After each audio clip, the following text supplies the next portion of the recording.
దేవునికి స్తోత్రం. హల్లెలూయా.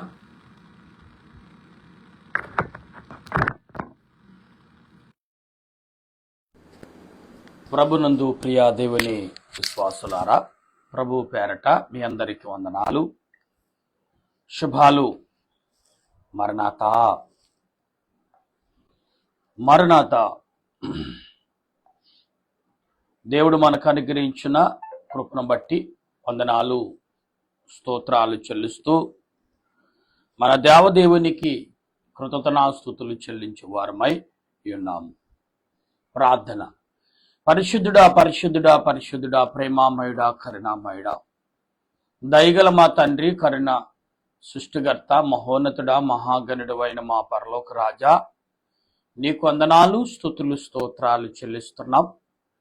గతించిన రాత్రంతా కాలం మాకు తోడుగా ఉండి మాకు సుఖ నిద్రించి మా దేహముకు మా ఆత్మకు బలమును చేకూర్చి నాయన మరొక పర్యాయం నీ నామాను బట్టి ప్రార్థించేసే భాగ్యము, స్తుతించే భాగ్యము, గణపరిచే భాగ్యము, దేవా నిన్ను తలంచే భాగ్యము, నిన్ను కొనియాడే భాగ్యము, మరొక పర్యాయము మాదేన మనసులకు, మాదేన మరి ఈ మనిషికు, ఈ దేహానికి, మట్టి దేహానికి అనుగ్రహించిన ఓ తండ్రి నీ కొందనాలు.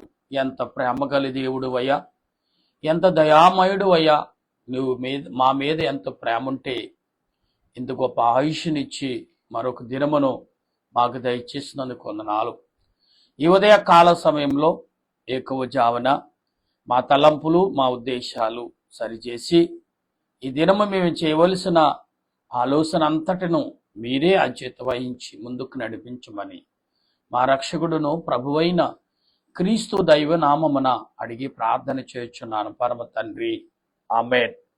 తండ్రుకును కుమారుకును పరిశుద్ధాత్మకును ఆది అందును ఇప్పుడును ఎల్లప్పుడును యుగయుగములు మహిమ మహిమ మహామహిమ ఘనత కీర్తి ప్రభావం ఆయనకే కలుగును గాక, ఆమేన్. దేవా, నువ్వు అనాది వ్యక్తివైనావు, నిన్నెవరు నువ్వు కలుగ చేయలేదు, నీ అంతటి నీవే కలిగి ఉన్నావు గనుక నీకు స్తోత్రములు. దేవాన్ని వెలుగు అయినావు, అందుచేతనే సూర్య చంద్ర నక్షత్రములకు వెలుగునిచ్చినావు, జీవులలో కండ్లకు వెలుగునిచ్చినావు గనుక నీకు వందనములు.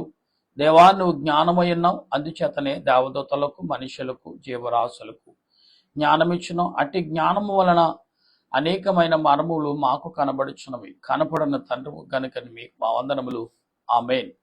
సాతాను సర్పమా, సర్వకార్యములందు శ్రమలతో కూడిన చావు నీకు. నరులను బాధించినప్పుడల్లా రాతలో పడిన శిక్షపై పడి నీకు. ఎఫడేసున్నది వద్ద ఉన్న భూతాలు కలిగిన దుర్గతి కలిగి నీకు. ఏడింశ మాట తలనొప్పి హింస నీకు. హర్మయోని గిద్దము అడులు నీకు. కడతెరికని గుయ్యం మట్టి కాలి నీకు. అగ్నిగుణమందు నిరాశ నీకు. సాతానా, దురాత్ములారా, దెయ్యములారా, భూతములారా, పిచాచుములారా, నజరుడైన యేసుక్రీస్తు నామములో గద్దిస్తూ బంధిస్తున్నాను, ఆమేన్. సైన్యములకు అధిపతి యెహోవా పరిశుద్ధుడు పరిశుద్ధుడు పరిశుద్ధుడు, సర్వలోకము ఆయన మహిమతో నిండినది, ఆమేన్. దైవలేఖనము చదువుకుందాం. మహోన్నతుని చోట నివసించేవాడు, సర్వశక్తునిడని శ్రవించేవాడు, ఆయనే నాకు ఆశ్రయము, నా కోట, నేను నమ్ముకునే నా దేవుడని నేను యెహోవాను గూర్చి చెప్పుచున్నాను. వేటకాని ఊరు నుండి ఆయన నిన్ను విడిపించును, నాశనకరమైన తెగులు రాకుండా నిన్ను రక్షించును. ఆయన తన రెక్కలతో నిన్ను కప్పును, ఆయన రెక్కల కింద నీకు ఆశ్రయము కలుగును. ఆయన సత్యము కేలము డాలును అయినది.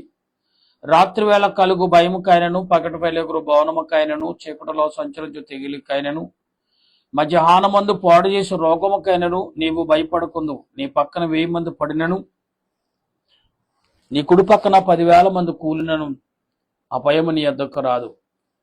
నీవు కనిలారా చూచుచుండగా భక్తిహీనులకి ప్రతిఫలము కలుగును. యెహోవా, నీవే నా ఆశ్రయమని నీవు మహోన్నతుడిని దేవుని వాస్తలముగా చేసుకుని ఉన్నావు. నీకే అపాయము రాదు, ఈ తెగులు నీ గుడారము సమీపించదు. నీ మార్గములన్నిట్లో నిన్ను కాపాడుటకు ఆయన నిన్ను గూర్చు తన దూతలకు ఆజ్ఞాపించును. నీ పాదములకు రాయి తగలకుండా వారు తమ చేతులతో నిన్ను ఎత్తుపట్టుకుందురు. నువ్వు సింహములు నాగపాములు త్రొక్కెదవు, కొదమ సింహంలో భుజంగములను అనకు త్రొక్కెదవు. అతడు నన్ను ప్రేమించుచున్నాడు గనుక నే అతన్ని తప్పించదని, అతడు నామాన్ని ఎరిగిన వాడు గనుక నే అతను గణపరచితిని.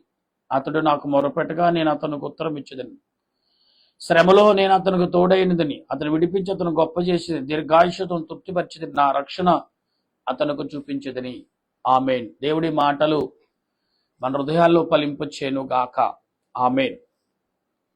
ప్రియులారా, దేవుడు దయగల దేవుడు, దయాళుడు. దయానిధి మనుషులకి దేవుడిచ్చిన గొప్ప గుణం అండి దయ. ఈ దయ అనే మనస్తత్వం కలిగిన వారికి కోపం అనేది ఉండదండి, అస్సలే ఉండదు. ఎదుటి వారిని ప్రేమించడం, ఎదుటి వారి దగ్గర ఏం జరిగినా అది చెడో మంచో తెలియదు, కానీ వారి దేన స్థితిని చూసి దయ కలిగి ఉంటారు. ప్రతిదీ కూడా దయానిధి 100కి 10 మందికి ఉంటుందండి. 100లో 10 మందికే ఆ దయ ఉంటే చాలా బాగుంటుంది, కానీ 100కి 10 మందికి లేదు. ఇద్దరు లేకపోతే తప్ప ఎక్కువగా ఒక 5గురు, 100లో 5గురు, 95 మంది యథాప్రకారంగా జీవించేవారే, కానీ 5 మంది దయ కలిగి ఉంటారు. దయానిధి జాలి గుణము. ఎస్, దయానిధి జాలి అంటే ఎదురువాడిని చూపి దయ చూపించడు. జాలి గుణం అంటే చూసి వెళ్ళిపోవటం, అయ్యో అనుకుని వెళ్ళిపోవటం జాలి గుణం. దయానిధి మాట అవతల వారి యొక్క బాధలో పాలు పంచుకోవటం దయ. ఆ దయా గుణం కలిగి ఉండటము అది సామాన్యంగా రాదండి. అది మన పితరుల నుంచో లేకపోతే సృష్టి మన దేవుడు మన మానవ జన్మ నుంచి దేవుడిచ్చిన మూల బలమైన ఆయుధంగా ఉంటుంది మనిషికి. అవునండి. ఎప్పుడైతే దయ అనే పదములో అతను ఉన్నాడో, ఆ దయ అనే పదములో అతడు జీవించుతున్నాడో అతడికి ఏది లోటు ఉండదు. శ్రమైనను శోధన అన్నీ తన కూడా ఉంటాయి. ఎందుకంటే జయించే గుణము, జయించే వాళ్ళు తెలిసిన వాడు దయ కలిగిన వాడు. ఎందుకంటే ఈజీగా దాన్ని పట్టుకోగలడు. ఈజీగా మరి చూడండి, పాములు పట్టేవాడు కొంత అలవాటు ఉండి ట్రైనింగ్ తీసుకుని ఈజీగా పట్టుకుని ఎంత పెద్ద పామునైనా ఈజీగా పట్టుకుంటాడు. ఎందుకు అంటే అతను దాంట్లో అనుభూతుడు కలిగిన, అంటే దాన్ని పరిమితిను ట్రైనింగ్ కలిగి ఉన్నాడు అంటాం. అయితే ప్రియులారా, ఇక్కడ దయా అనే గుణము ఎవరికి ఉంది లోకంలో అంటే మనుషులకి ఒక 5% ఉందండి. మానవుల్లో 90లో 5 మందికే ఉంది. 100లో 95 మంది కూడా మానవ జీవితమే. కానీ ఈ దయ అనేది మనుషుల్లో ఎప్పుడు పుట్టుకొస్తుందంటే అవతల వారి యొక్క స్థితిగతులను చూసి అయ్యో అనేది వెంటనే వారిలో దాంట్లో వారికి కలిగి ఉన్నది వెంటనే 1, 2 అంతా తీయకపోయినా కొంతైనా ఆ క్షణములో అవతలకి కష్టం లేదు, నాకు మానవుడు తోడున్నాడు అని దయ చూపించటంలో ముందుంటారు. ఇదే దయాగుణం. వారికి కోపం ఉండదండి. అస్సలే కోపం రావాలంటే వాళ్ళ శరీరం తలకిందులవ్వాలి తప్ప అంతవరకు వారి కోపం రాదు. అంటే అవతల స్థితిని బట్టి, పరిస్థితులను బట్టి కోపం పడతారు. ఎందుకంటే దయతోనే కోపం, దయాని గుణముతోనే కోపం. ఎందుకంటే అవతల వాడిని మంచిగా బాగు చేయాలంటే ఒక్కొక్కసారి కోపపడాలి. అందుకే ప్రభు అన్నారు, అపోస్తుడైన పౌలు అంటాడు, కోపపడి పాపమే చేయగలడు. కోపం పడాలి. యేసు ప్రభు దయగల గుణం కలిగిన వాడు కాబట్టి కోపపడ్డాడు. ఆ యెరూషలేములో దేవాలయంలో వ్యాపారం జరుగుతుందని, ఇది దేవుడు నివసించే స్థలము, దేవుడు వచ్చుచున్న వెళుతున్న స్థలమును మీరు అపవిత్రమైన స్థలముగా, దురాత్మలు నివసించే స్థలముగా మార్చేశాడని యేసు ప్రభు కొరడా పట్టుకున్నాడు. కానీ పాపము చేయలేదు. దయాగుణం కలిగిన వాడు. ఈ దయా అనే గుణము అసలు మానవుడికి ఎందుకు అవసరం, దయ అంటే ఏంటి అని రీతిగా చూసిన దావీదు భక్తుడు మనం చదువుకున్నాం కదా. అతడు నాకు మొరపెట్టగా నేను అతనికి ఉత్తరం ఇచ్చేదని. ఎటువంటి మార్గాలు లేవు, అన్ని మార్గాలు మూసుకుపోయి, అన్ని మార్గాలు మూసుకుపోయినప్పుడు దయానే గుణములోకి ఒకసారి నువ్వు తొంగు చూసినప్పుడు నేను రెడీగా ఉన్నానంటది దయ అనే గుణం. ప్రియులారా, చాలా మంది కొన్ని లోకంలో కొన్ని పద్ధతులు కలిగి ఉన్నారు. ఎవరైనా ఏదైనా అడిగినప్పుడు నేను ఇంటికి వెళ్ళి వస్తాను అంటారు. ఇంటికి వెళ్ళి వచ్చి నేను చెప్తాను అంటారు. ఎందుకంటే వారి వారి స్థలాలకు వెళ్ళినప్పుడు అది చెయ్యాలో లేదో ఆలోచించుకునే గుణం, అంటే దయాగుణమునకు ఎక్కువగా అవకాశం కల్పించే మనుషులు, ఎక్కువగా అవకాశం కల్పిస్తూ ఆ రీతిగా నడవాలనుకునే వారికి కొంచెం ఆలోచన కలిగి ఉంటారు. ఇంకేమీ లేదండి, ఆలోచన లేదు. దయా అనే గుణమును ఎప్పుడైతే వారి నిత్యము శరీరం అంతా జీర్ణించుకున్నారో ఇంకా ఆలోచించడు. డైరెక్ట్గా అది చెడ్డ మంచాన్ని చూడడు. అవతల వాడికి సహాయపడటం, దయగుణమును చూపించటమే అతడుకు అర్థమైనది. అటువంటి వారు ప్రాణానికి తెగిస్తారు. ఏమైపోతే ఉంది యాలు ఏమనైతే రేపు రెండు అనుకునే విధానంలో జీవిస్తారు. ప్రియులారా, ఇలా దేవుడు ఈ దయానే గుణములో మనిషిని ఎందుకు ఇలాగా విడిచిపెట్టేశాడు అనుకోవచ్చు. ఈ దయానే గుణము మానవుడికి ఇచ్చిందే దేవుడు. మనిషికి ఉంది కానీ గ్రహించలేడండి, గ్రహించలేడు. అందుకనే వీడు దయగలిగిన వాడా దయలేనివాడా అనేది దేవుడు చూడాలనుకుంటే ఏం చేస్తాడంటే, మనల్ని కొన్ని స్థలాల్లో మన కళ్ళ ముందు కొన్ని జరగని విషయాలు కొన్ని జరుగుతూ ఉంటాయి. అప్పుడు జరిగినప్పుడు ఏం చేస్తామంటే మనం అసలు వీడు దయగలి జాలిగలి గుణం కలిగిన వాడా, జాలి గుండుందా, దయ గుండుందా, వీడు గుండు మాంసం గుండా రాతి గుండా అనేది దేవుడు చూస్తాడు. నా ప్రియమైన దేవుని బిడ్డలారా, ఈ ఉదయ కాలంలో వింటున్న మీరు గాని నేను గాని మనమందరము కూడా ఏ గుణం కలిగి ఉండాలి? దయా గుణం కలిగి ఉండాలి. అందుకే యేసుప్రభు దయాళుడు, ప్రేమామయుడు, కరుణామయుడు అని కొన్ని గుణాలు కలిగిన వాడు ఆయన. కానీ దయా గుణం ఏదైతే ఉందో ఎవరిని ఏమనంటే సరిపోము అనలేడు కూడా. ఎందుకంటే ఆ దయా గుణము ప్రభు నుంచి పుచ్చుకున్నదై ఉంటుంది. ప్రభు ఎక్కడా కూడా ఎవరిని కోపపడ్డాడు కానీ పాపము చేయకూడదు అనే మాటకు ఆయన కట్టుబడ్డాడు. కోపం పడ్డాడు కానీ పాపమును వస్తుందని అనే సమయం పాపము కూడా దగ్గర తెచ్చాడు. కానీ పాపము నాశనం చేసి దయా అనేది అవకాశం ఎక్కువ ఇచ్చాడు. దయాగుణముకు ఎక్కువ సమయము కేటాయించాడు ఆయన. అందుకాబట్టే ఈ లోకంలో సాతాను క్రియలను ఈజీగా ఆయన మరి లొంగగొట్టాడు అని అనను. ఎందుకంటే ఆయన ప్రాణాలు దారపోతేనే తప్ప కానీ పాపమును ఆయన పట్టుకోలేకపోయాడు. అంటే అంత ఈజీగా పట్టుకోలేకపోయాడు. అంటే మానవుడు కూడా ఈజీగా పట్టుకునే అవకాశం కల్పించుటకు యేసు ప్రభు ప్రాణములు పెట్టిన వాడైనాడు. రానయున్న ఈ వచ్చే నెలలో, అవతల నెలలో మరి శ్రమకాలం 40 రోజులు శ్రమకాలం జరుగుతుంది. ఆ శ్రమలలో మనం పాలు పంచుకున్న వారు అవుతాం. శ్రమకాలంలో పిల్లల మనం ఒకసారి ఆలోచించవలసిన విషయం ఏదో ఉందంటే, దయా అనే గుణములో ఎన్ని మార్గాలు ఉన్నాయి, ఎన్ని తలంపులతో మనం ఉంటాం. ఈ దయా అనే గుణములో మనిషికి తలంపు ఏంటంటే, నువ్వు దయ గుణము లేకుండా చేయటానికి ఏం చేత లోక తలంపులు దయా అనే గుణముకు చోటు ఇవ్వండి. లోకములో ఉన్న అంతస్తుల గురించి మాట్లాడతాయి. ఇక్కడ మనసు దయాగుణం కొరకు ఎదురు చూస్తున్న శరీరం మాత్రం లోకాశలకు ఎదురు చూస్తుంది.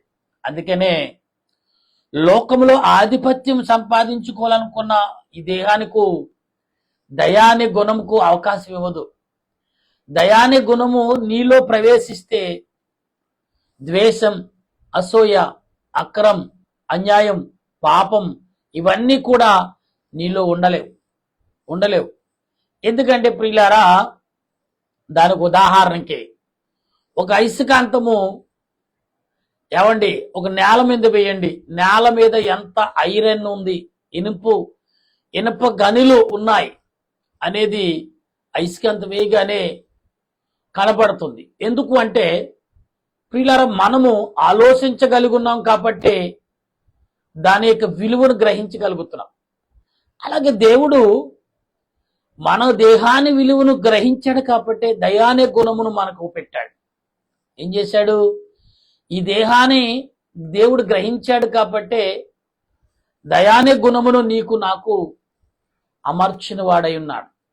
అందుకనే ప్రతి మనిషి కూడా దయ కలిగి ఉండాలండి. ఈ లోకంలో దయానే గుణము లేకపోతే మనిషి అనే జీవితానికి అర్థము లేని ప్రయాణం అయిపోతుంది. అందుకే కొందరు చాలా దయ లేక అసలు దయ అనేది ఉందా అని ఆలోచించుటకు చూస్తే శరీరం అంతా కోసినా గాని వారిలో కనపడదు. ద్వేషం, అసూయ, అక్రమం. అందుకే ప్రతి గర్భిణీ స్త్రీ, గర్భం దాల్చి వచ్చిన స్త్రీ, పురుషుడు కూడా మీ ఇద్దరు దయాగుణములో కలిగి ఉంటే మీరు మీ బిడ్డలకి ఏమీ నేర్పక్కర్లేదు. దయాగుణమును కలిగి ఉంటే అదొకటి చాలు. నీవు ఈ లోకములో మంచి జీవితాన్ని రీడ్ చేయగలవు. అందుకే సొలొమోనుకు జ్ఞానాన్ని సొలొమోనుకు దావీదు కుమారుడైన సొలొమోనుకు దేవుడు ఇచ్చింది ఏంటంటే, దావీదు తెలివిగా ఏం కావాలని అడిగినప్పుడు ప్రభు అయా తెలివిని జ్ఞానము నాకు ఇమ్మన్నాడు. అంటే దయాగుణము కలిగిన మనసును నాకు దయచేయమన్నాడు. దేవుడు అన్నీ ఇచ్చేశాడు. క్రైస్తవుడు అనేవాడు శ్రీమంతుడు అనేది సొలొమోనును చూసి మనం నేర్చుకోవచ్చు. సొలొమోను దగ్గర ఉన్న బంగారం, వెండి ఈనాడు ప్రపంచములో ఉన్నది కూడా సరిపోదా, అంత బంగారం ఎంత వెండిని దాచాడంట. మరి ఇప్పుడు అది ఎక్కడుందంటే భూగర్భములో ఉన్నది. ఎస్, అంత ఆస్తి, అంత వెండి బంగారం ఆనాడు కాలంలో సొలొమోను దగ్గర ఉన్నది. ప్రపంచంలో ఎవరి దగ్గర లేదండి. ఇప్పుడు ప్రపంచ బంగారం, ప్రపంచంలో ఉన్న వారి దగ్గర బంగారం అంతా కూడగడితే ఎంత ఉందో దానికంటే 2 రెట్లు 4 రెట్లు బంగారం ఆనాడు కాలంలో సొలొమోను కూడగట్టాడు. అంటే ఏ రకంగా కూడగట్టాడంటే 100 ఏళ్ళు అనగా తన జీవిత కాలంలో దయాగుణము కలిగి పనిచేయాలి. అందరికీ దయాగుణముతో అందరూ శ్రీమంతులు చేయాలని.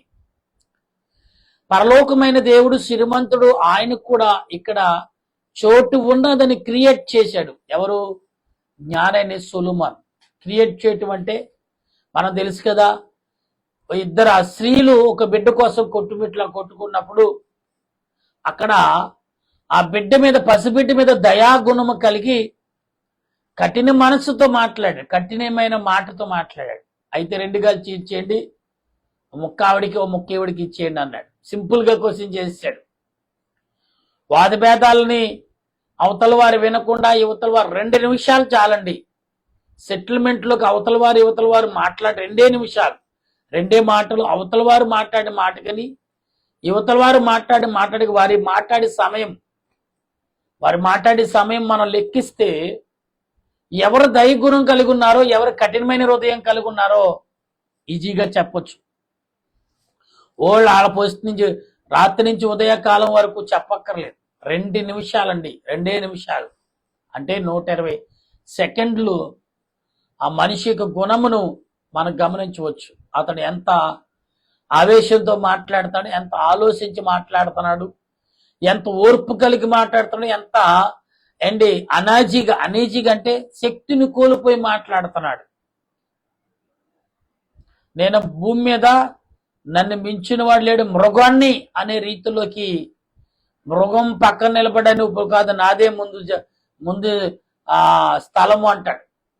మనుషుడు అలా తయారయ్యారు ఈ రాజు. అందుకే మృగాలు మనుషుల మధ్యకు వస్తున్నాయి. దేవుడు ఎప్పుడో చెప్పాడు, మీరు ఏమైనా తేడా చేస్తే భూమి మీద ఎక్కడో ఉండవలసిన మీరంటే తెలియని జీవులు మీ మధ్యకు వచ్చేస్తాయి అన్నాడు దేవుడు. ఇవాళ అదే జరుగుతుంది. సింహాలు వచ్చేసినాయి. అసలు భయపడవలసిన వస్తువుల మధ్యన మనుషులు జీవిస్తున్నారు. ఎస్, దేవుడు ఒకప్పుడు అన్నిటితో జీవింపచేశాడు. కానీ మానవుడు తెలియక తెలుసు చేసిన పాపం అంటే కాదు, సాతానుగాడికి దయానే గుణము లేకుండా కఠిన హృదయం ఇచ్చాడు కాబట్టి, అదే విలువైందని చూపించాడు కాబట్టి వాళ్ళు ఏం చేశారంటే ఆ పండుని తిన్నారు. ఈనాడు ప్రతి మనుషుడు తన పుట్టుకతోడే పాపి అనే మాటను భుజాల మీద పెట్టుకున్నాడు. ఎందుకంటే పుట్టుకతోడే పాపి ఎందుకంటే పుట్టుకతోడే అంతకుడు. ఎస్, పుట్టుకతో అంతకుడు. మొదటి వీళ్ళు పాపం చేశారు తల్లిదండ్రులు. అతడు పాపాన్ని ఇంకెప్పుడు తొలగించలేని స్థితికి చేర్చేశాడు కయ్యేను. తన తోడు పుట్టిన వాడిని చంపేశాడు. అందుకే అంతకుడు. అంతకుడు అనే పదం మానవుడికి ఎప్పుడు తలిగిందంటే కయ్యేను నుండి వచ్చింది, సాతానుగాడు కల్పించింది. అందుకనే అంతకుడు అనే పదం ఇక్కడ చదువు కలిగిన నిపుణులు రాసిందిగా దేవుడే సృష్టించాడు అంతకుడు అని. కయ్యేను అడుగుతాడు, కయ్యేను నీ తమ్ముడు ఎక్కడా అంటే, నా తమ్ముడికి నేను ఏమైనా కాపలాదారునా అంటాడు దేవునితో. అప్పుడు దేవుడు, నీ తమ్ముడు నువ్వు చంపేశావు, నీ తమ్ముడి రక్తము నా దగ్గరకు వచ్చి మొరపెడతా, రూపము లేదు, రక్తమే ఏడుస్తుంది, మొరపెడుతుంది, అందుకే నేను వచ్చాను కయ్యేను అన్నప్పుడు కయ్యేను ఇంకా ఏమీ మాట్లాడలేని స్థితి జారిపడి. ఎందుకంటే అతడు కఠిన హృదయం కలిగి ఉన్నాడు, దయాగుణం లేదు. ప్రియులారా, దయాగుణం అనేది మనుషులకి చాలా విలువని తెచ్చే గుణం. మనుషుల్ని నువ్వు పుట్టుకతో ధనవంతుడు కాకపోవచ్చు, కానీ దయాగుణం కలిగి ఉంటే ప్రపంచంలో ధనవంతుల కంటే గొప్పవాడు నువ్వు. ఎస్, నువ్వు గుప్పుడు మెతుకులుంటే అందులో 2 మెతుకులు తిని కనమా మెతుకులు అనేకులకు పెట్టాలని దయగుణం కలిగిన వాడు. అదే దయాగుణం అర్థం. నువ్వు 10 రూపాయలుంటే 10 రూపాయలను 10 మందికి పంచాలని చూసేవాడే దయాగుణం కలిగిన వాడు. 2 వస్త్రాలు ఉన్నాయి, ఒక వస్త్రం నాకు చాలు, ఇంకో వస్త్రం దానం చేద్దాం అనుకున్నవాడే దయాగుణం కలిగిన వాడు.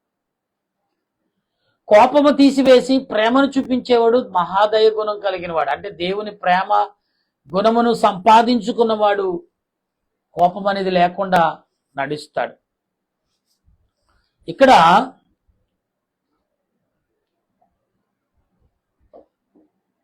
ఈ దయ అనే మాటకు మరి పూర్తి వచనము అంటే